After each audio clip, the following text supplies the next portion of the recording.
Lettre persane de Montesquieu. Lettre 8. Usbek à son ami Rustan.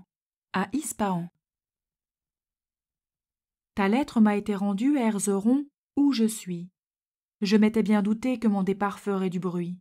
Je ne m'en suis point mis en peine. Que veux-tu que je suive, la prudence de mes ennemis ou la mienne? Je parus à la cour dès ma plus tendre jeunesse. Je le puis dire, mon cœur ne s'y corrompit point. Je formai même un grand dessein, j'osai y être vertueux. Dès que je connus le vice, je m'en éloignai, mais je m'en approchai ensuite pour le démasquer. Je portai la vérité jusqu'au pied du trône, j'y parlai un langage jusqu'alors inconnu. Je déconcertai la flatterie et j'étonnai en même temps les adorateurs et l'idole.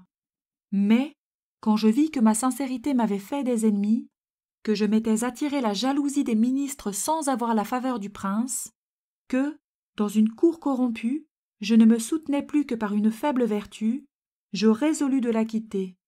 Je feignis un grand attachement pour les sciences, et, à force de le feindre, il me vint réellement.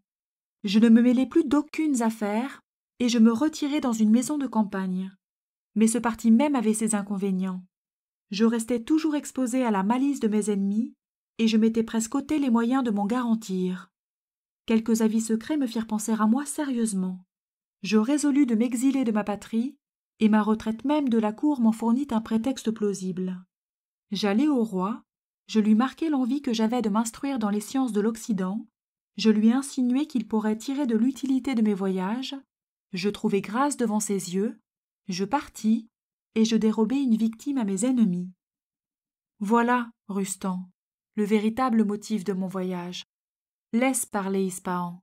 Ne me défends que devant ceux qui m'aiment. Laisse à mes ennemis leurs interprétations malignes. Je suis trop heureux que ce soit le seul mal qu'ils me puissent faire. On parle de moi à présent. Peut-être ne serais-je que trop oublié, et que mes amis... Non, Rustan, je ne veux point me livrer à cette triste pensée. Je leur serai toujours cher. Je compte sur leur fidélité, comme sur la tienne. D'Erzeron, le 20 de la lune de Gémadi, 1711.